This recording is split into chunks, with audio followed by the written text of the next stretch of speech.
What's up, my bearded bros? Bearded Maniac here with Week 4 NFL game picks. And before we start in this video, two things I wanted to talk about. One, I went 11-4 last week because we had a forfeit Thursday night because obviously I didn't think it was fair to take credit for a game that I did have picked. I just didn't record in time. So obviously that. The Chiefs losing to the Chargers, holy shit, didn't see that coming. But the second thing I wanted to talk about, fucking Justin Tucker ripping the heart out of Lions fans. Like, you're in position to beat the Baltimore Ravens, who have been perennial playoff contenders the last couple of years. And you lose to a 66-yard field goal. That is heartbreaking. So, if I'm doing my math correctly, we went 11-4, so we should be 29-18 on the season, which isn't that bad.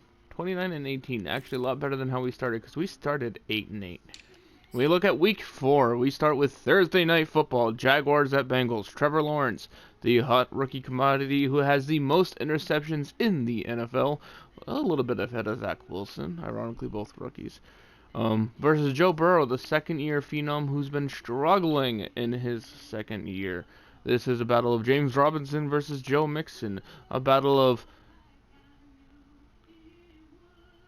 I forget who's the receiver on the Jaguars. Larry Shenault versus T. Higgins. Ooh. With this one, I would like to pick the Jacksonville Jaguars to win this one. I would. But I'm going to stick with the Bengals at home. Their secondary is probably going to get torched. I think this will be Trevor Lawrence's first good game. And the key here is going to be defensive line. I just think the Bengals is slightly better. Not much, slightly. I don't think the offensive line of the Jaguars is good at all. We got the Titans at the Jets. We got the Chiefs at the Eagles. I think the Chiefs are going to come back and win this one. Don't forget, we have to pick at least one upset a week. Panthers at the Cowboys. I'm going to get back to that one. That's probably like the game of the week for me. Giants Saints. I'm going to pick the Saints in this one. Solid defense. Browns Vikings. Oh, this one's tough. I'm gonna go Vikings here, although I think that's pretty much a 50-50 game. Bears here, Texans, Bills. I'll go Bills. Colts, Dolphins. I'll go Colts. Football team and Falcons. I'll go football team here. Seahawks, Niners. Everett is on the reserve COVID list now for the Seahawks, so I do think that makes a slight difference. I'll go 49ers at home. As you can see, I haven't really picked my upset yet, so we'll go back to the Panthers-Cowboys game. The Christian McCaffrey injury, I think, will be too much for the Panthers to overcome quite yet. I think they will overcome it, just not yet. We got the Cardinals at the Rams. Steelers, Packers. Packers at home there. Ravens, Broncos. Buccaneers, Patriots. I'm not even going to talk about that one. Raiders, Chargers. I think this is where the upset comes into play for me.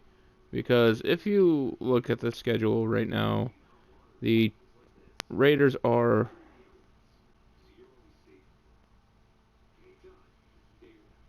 Okay, my app glitched. That's very fucking weird. That's really fucking weird. Hold on, I have to use a different app. I was using the NFL mobile app, and ironically enough, it had all the records at their week 1 records, which is weird.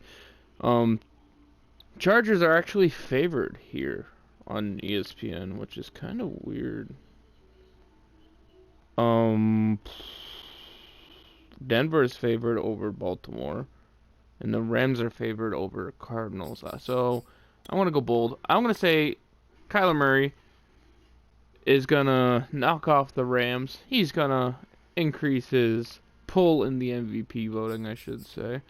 And for the final two games here, Ravens-Broncos, both projected to be relatively close. I am going to pick the... I'm trying to think of what Josh Jacobs' injury situation looks like. And Mike Williams has been playing very well lately. I'm gonna go Chargers at home to tie the division up, and then with the Ravens Broncos game, I'm gonna go. I want to go Ravens on the road here. I think the Broncos are going to put up a really good fight, but I do think the injury to KJ Hamler will be the slight deciding factor there. Like, it's not a serious momentum change, but I do think it makes a major difference in the... Well, not a major difference, I should say. God damn it, you're using the wrong terminology. I think it makes enough of a difference to where it sways the outcome of the game by at least a couple points. Whether it's getting them in field goal range for a field goal where they have to punt now instead kind of thing. Anyway, hope you guys have a good day. I will see you in the next one. Peace.